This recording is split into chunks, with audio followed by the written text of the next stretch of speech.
Hello students, last class में हमने जो है सल्फोनेशन का जनरल रिएक्शन पढ़ लिया था और उसके कुछ इंपॉर्टेंट पॉइंट्स देखे थे।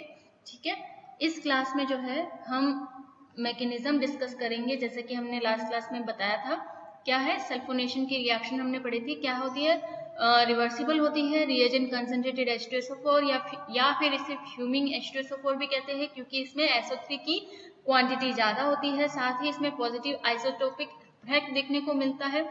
ठीक है, जिसका सिंपल सा मतलब है कि रिएक्शन जो है, रिएक्शन का जो रेट डिटरमाइनिंग स्टेप है उसी में जो है आपके प्रोटॉन का या फिर CH बॉन्ड का डिसोसिएशन होता है यहाँ पे। ओके, तो देखते हैं किस तरह से होता है वो, और ये आपकी जनरल रिएक्शन जो हमने डिस्कस करी थी। फाइन, अभी आते हैं इसके मैकेनिज्म पे कि मैकेनिज्म क्या होता है बेसिकली। तो सबसे पहला जो यहाँ पे होगा, तो हमें क्या चाहिए, इलेक्ट्रोफाइल चाहिए। कहाँ से मिलेगा, H2SO4 से मिलेगा। तो हमने लिया ये H2SO4, ये लिए हमने H2SO4 के 2 मॉलिक्यूल।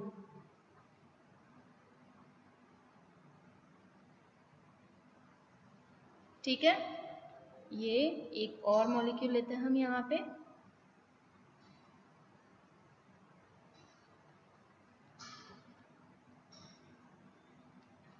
राइट। ओके, अब जैसा कि हमें ऑलरेडी पता है, यहाँ पे हमने इतनी सारी रिएक्शंस कर रखी है, आपको आइडिया हो ही क्या होगा यहाँ पे क्या करना है हमें। यहाँ पे हमें एक मॉलिक्यूल से प्रोटॉन का एब्स्ट्रैक्शन करवाना है। जैसे कि यहाँ से ये क्या कर लेगा, ये प्रोटॉन एब्स्ट्रैक्ट कर लेगा। ठीक है, और जिस वजह से क्या होगा, यहाँ से इलेक्ट्रॉन जो है इसी ऑक्सीजन पे शिफ्ट हो जाएंगे। क्लियर इतना? ठीक है, तो ये है प्रोटॉन एब्स्ट्रैक्शन की स्टेप। ये यहाँ पे प्लस चार्ज आ जाएगा और ये आपका क्या बन जाएगा, HSO4 माइनस। इसको पूरा जो है नॉर्मली लिख ले, क्या हो जाएगा ये HSO4 माइनस। ओके, चलो लिख लेते हैं इसको HSO4 माइनस, राइट। उसके बाद जो है आगे बढ़ते हैं। आगे क्या होता है यहाँ पे कि यहाँ से जो ये मिला है ना आपको, ऑब्वियस सी बात है, यहाँ पे हम यहाँ से एक वाटर का मॉलिक्यूल जो है रिलीज करवा सकते हैं। करवाओ, देखिए क्या होता है रिलीज। ये जो है स्टेप आपका ये होता है रिवर्सिबल स्टेप। ओके, ये तो पूरी रिएक्शन ही रिवर्सिबल होती है, पर यहाँ पे ये मेन रिएक्शन का पार्ट नहीं है। ये तो हम क्या कर रहे हैं, हमें इलेक्ट्रोफाइल निकालना है, तो वो इलेक्ट्रोफाइल पहले लेना तो पड़ेगा। ठीक है, तो यहाँ से ये हो जाएगा HO डबल बॉन्ड O और यहाँ पे आ जाता है प्लस चार्ज। ओके, जैसे यहाँ पे प्लस चार्ज आएगा, सिंपली यहाँ से जो है यहाँ से एक प्रोटॉन भी निकल जाएगा। ओके, ये प्रोटॉन निकलने के बाद वापस से आपका ये क्या बन जाता है, ये डबल बॉन्ड यहाँ पे क्या बन जाएगा, यहाँ इन दोनों के बीच में डबल बॉन्ड बन जाएगा। यहाँ से ये माइनस चार्ज, क्योंकि इसको इलेक्ट्रॉन मिल गया, तो ये प्लस चार्ज हट जाएगा और फाइनली आपका क्या बन जाएगा, ये SO3, और यहाँ से क्या रिलीज हो जाएगा, एक H+ रिलीज हो जाएगा, राइट। ओके, सो नेक्स्ट देखते हैं हम यहाँ पे जो हमारा मेन स्टेप है। यहाँ पे इसको स्टेप 1 दे दो, जहाँ से हमारी मेन रिएक्शन स्टार्ट होती है, वो है बेंजीन पर अटैक करवाया आपने, किसका, SO3 का। ओके, स्लो स्टेप में होती है रिएक्शन, जैसा कि हमने कहा कि ये पूरी की पूरी रिएक्शन क्या है, रिवर्सिबल है। ओके, यहाँ पे देखते हैं हम, ये क्या हुआ, ये मान लो यहाँ पे शिफ्ट हुए इलेक्ट्रॉन। जैसा कि मैंने आपको बताया, कहीं से भी आप जो है रिएक्शन करवा सकते हैं। बेंजीन के जो है 6 के 6 कार्बन आपके इक्विवेलेंट है। ओके, यहाँ पे क्या आ जाएगा, प्लस चार्ज, और क्योंकि इसके पास इलेक्ट्रॉन की कोई कमी तो थी नहीं। ओके, तो इस पे क्या आ जाता है, माइनस चार्ज। इसको इलेक्ट्रॉन मिले हैं तो माइनस चार्ज। अब जैसा कि हमें ऑलरेडी पता है क्या होंगे, इलेक्ट्रॉन यहाँ से प्लस चार्ज जो है हमारी बेंजीन में रोटेट होगा। ये इस तरीके से। अगेन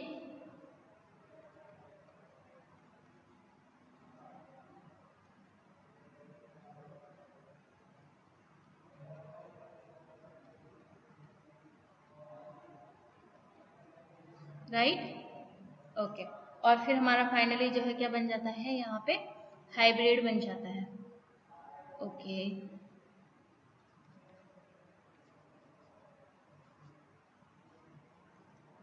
ये बन जाता है हाइब्रिड, जो कि हमारा क्या है, एक एरिनियम आयन था, SO3 माइनस और ये H। ओके, तो ये है स्टेप जहाँ पे हमारे पास क्या मिलता है, हमें इंटरमीडिएट मिल जाता है। फाइन, थर्ड स्टेप देखते हैं यहाँ पे। Third step, important step,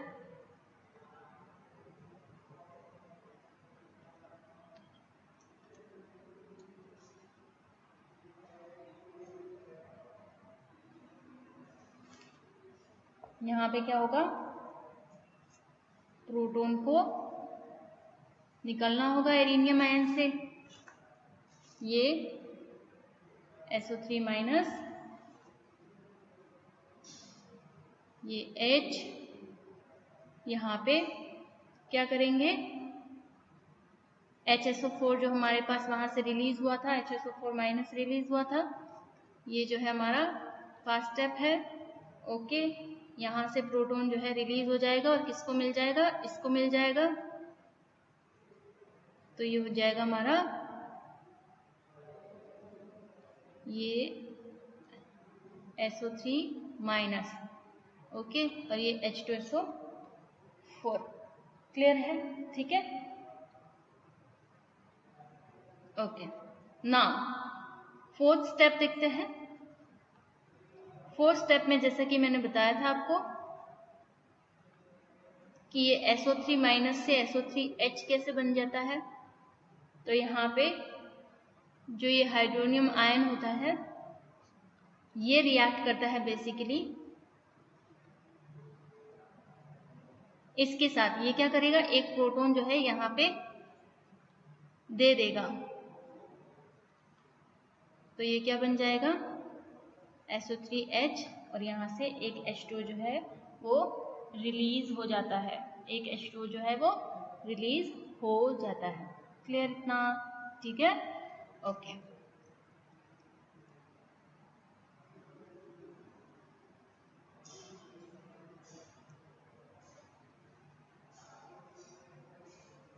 now next देखते हैं energy profile diagram.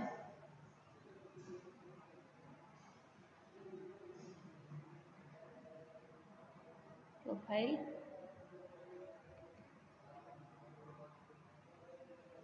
Diagram, okay, ये लेते हैं हम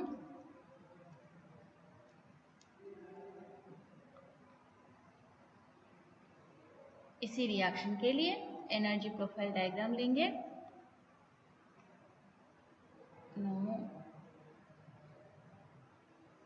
ओके, इसको हटाते हैं, फाइन।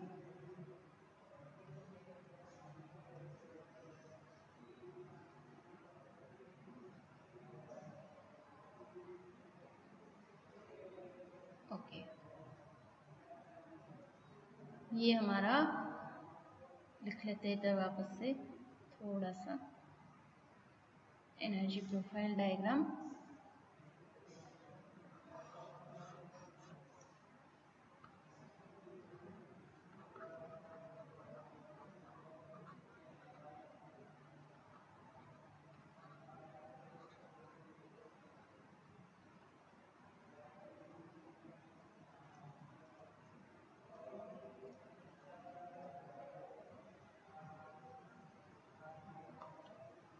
ओके, ये है आपका पोटेंशियल एनर्जी,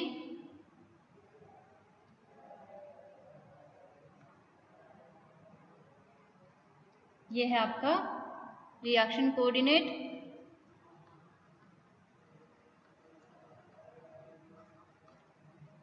ओके। नाउ यहाँ पे हम ले रहे हैं बेंजीन जो कि रिएक्टेंट की फॉर्म में है, फिर SO3 लिया हमने जो कि हमारा इलेक्ट्रोफाइल है, राइट। ओके, पहले तो हमें एनर्जी बैरियर को क्रॉस करना है, क्रॉस करके हमें इंटरमीडिएट मिल जाएगा यहाँ पे एरिनियम, फिर वापस ये सेकेंड ट्रांजिशन स्टेट लेगा, उसके बाद लास्ट में जो है ये फाइनली आपका प्रोडक्ट का फॉर्मेशन कर देगा जो कि कम एनर्जी होगी रिएक्टेंट से। यहाँ पे क्या होगा आपका बेंजीन होगा, रिएक्ट किसके साथ करेगा, SO3 के साथ करेगा, ओके। और यहाँ से ये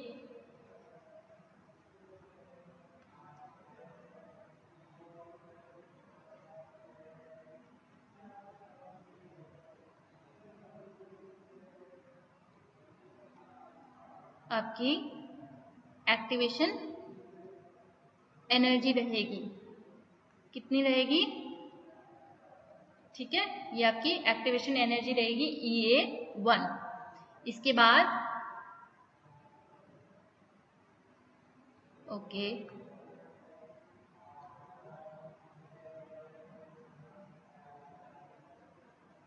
अरे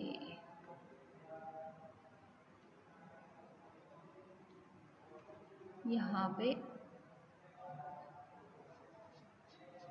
ये जो है यहाँ पे इस पोजीशन पे आपको इंटरमीडिएट मिलेगा एरिनियम आयन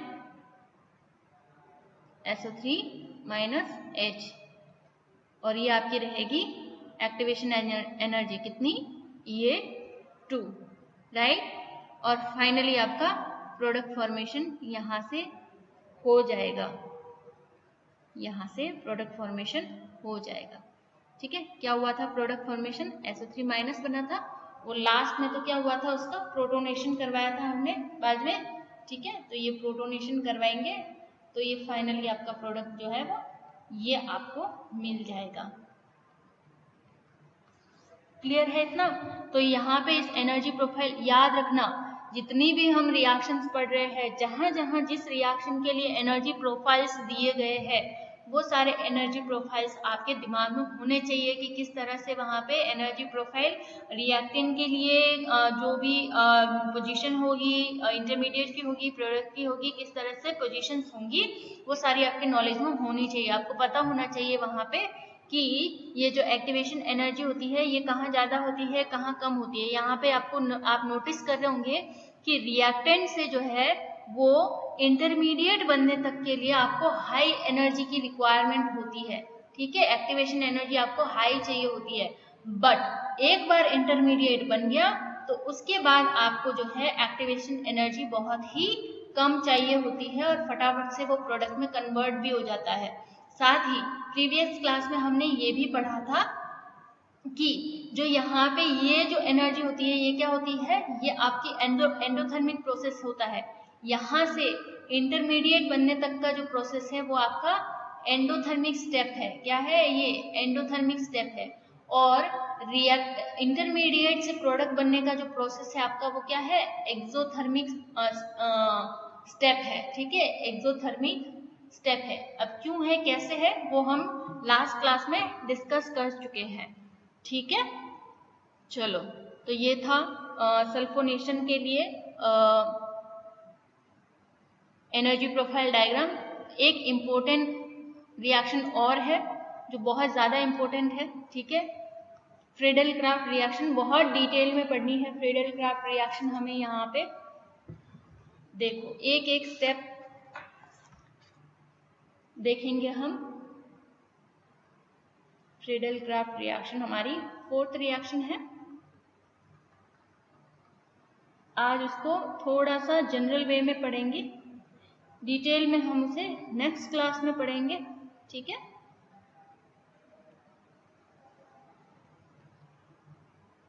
फ्रीडल-क्राफ्ट रिएक्शन,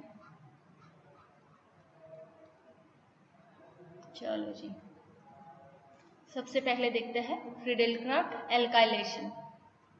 दो तरह की रिएक्शन होती है, अल्काइलेशन भी होती है, एसाइलेशन भी होती है, ठीक है। तो यहाँ पे सबसे पहले हम देखते हैं फ्रीडल क्राफ्ट एल्काइलेशन। फ्रीडल, एक मिनट, स्पेलिंग का फ्रीडल क्राफ्ट एल्काइलेशन। ओके, चलो बेंजीन की रिएक्शन यहाँ पे करवाते हैं हम हेलो एल्केन के साथ, या फिर इसे और कह सकते हैं आप एल्काइल हैलाइड के साथ। किसकी प्रेजेंस में? लुईस एसिड की प्रेजेंस में यहाँ पे। और लुईस एसिड भी कौन होगा यहाँ पे? ज्यादातर देखने को मिलेगा आपको AlCl3। ओके, ये क्या है हमारा? एक लुईस एसिड है AlCl3। और एल्काइलेशन के केस में प्रोडक्ट क्या मिलता है आपको? Alkyl benzene, right. ये है हमारा एल्काइल बेंजीन। क्लियर है इतना? ठीक है। अब इसके अलावा भी जो है वो दूसरे लुईस एसिड भी होते हैं। कौन कौन से होते हैं और इनका कहाँ यूज होता है देखते हैं। Other Lewis acid, other Lewis acid,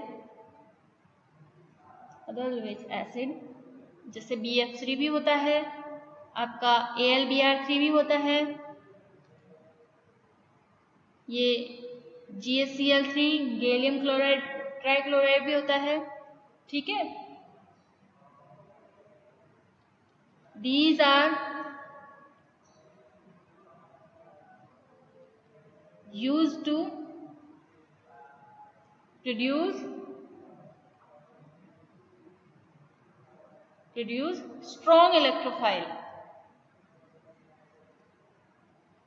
strong electrophile, ठीक है।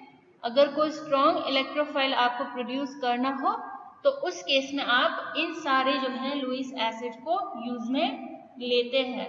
ओके, चलो इसकी मैकेनिज्म देखते हैं, सिंपल से देखते हैं। वैसे डिटेल में हम इसको खूब पढ़ेंगे, बहुत जो है ये आप सल्फोनेशन, हैलोजिनेशन वगैरह से लंबी चौड़ी इसकी डिस्कशन है, हमें करनी है, ठीक है। एक एक स्टेप को अच्छे से देखेंगे। यहाँ पे छोटी सी रिएक्शन नहीं है ये, समझने के लिए यहाँ पे डिटेल में बहुत सारे इसके पॉइंट्स हैं, वो हम एक एक करके डिस्कस करेंगे। पूरा इसमें वीडियो में कंप्लीट नहीं हो पाएगा Friedel craft. Okay, next class में इसको कंप्लीट करेंगे। पर यहाँ पे इस फ्रीडल क्राफ्ट एल्काइलेशन का आप मैकेनिज्म देख लो।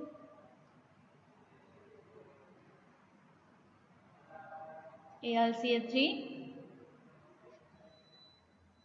CH3 प्लस क्या हुआ है देखो, यहाँ ये जो Cl है ना, ये इससे अट्रैक्ट हुआ है बेसिकली। लास्ट मैं देखा था, हमने लास्ट जो भी हमने पढ़ा था हैलोजिनेशन, उसमें किस तरह से जो है FeBr3 से अट्रैक्ट हो रहा था Br, उसी तरह से यहाँ पे AlCl3 से Cl अट्रैक्ट हो रहा है, ठीक है। और ये क्या बना देता है यहाँ पे AlCl4-। ओके, या तो इसे आप इस तरह से रिप्रेजेंट कर सकते हैं या फिर आप इसे इस तरीके से भी रिप्रेजेंट कर सकते हैं AlCl4, क्योंकि फाइनली तो ये सेपरेट हो जाएगा। पर क्योंकि ये माइनस और प्लस है तो इनके बीच में एक अट्रैक्शन फोर्स दिखाया गया है, ओके, इस डॉटेड लाइन से। ओके, सो AlCl3 की हेल्प से हमें क्या मिल गया? हमें हमारा इलेक्ट्रोफाइल मिल गया, CH3+ मिल गया ना। ओके, एक बेंजीन, अरे बन जा सही से, ये भी हमने बेंजीन, ओके, CH3 रिप्रेजेंट कर दो जैसे करना चाहते हो आप।